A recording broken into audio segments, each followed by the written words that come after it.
We see the sorority girls carrying out Pizza Boy's dream by inviting him into their hot tub. Oh, boy.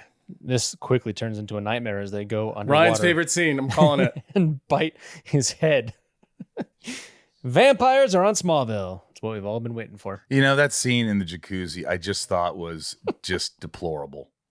I mean, it's a little out of context, little out of character for the show. It just was like, oh my gosh, you're insinuating that she's doing, I'm not going to get into it, but that was like, I was like, I was kind of disgusted because I care about the show. And I was a little bit like, how did they allow this? They didn't need that.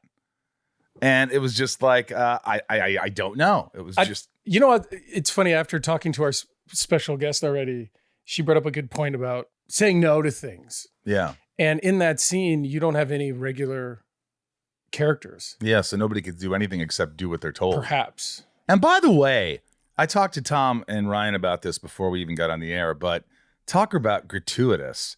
In the jacuzzi scene in the beginning, it's like we actually or assume that these girls are giving this young guy. They definitely bite him in the knee or the toe. Yeah. Yeah, that's what it is. But you're like, are they really showing this on Smallville? Are they really insinuating that this is, it was one of those episodes where you're like, what, where are we? Well, we're Ryan, in college now. Ryan, you brought it up. It was just so out of format. You used a better word. Just, they had Chloe's like Carrie Bradshaw all of a sudden. It was Sex in the City. Yeah. But with vampires. Yeah. And also Buffy? I guess. But also, there's a lot of Buffy references in it. But Ryan also said, Kristen, that maybe none of it was real and it was all Chloe's writing and her imagination and her like storytelling for the paper, for the Daily Planet.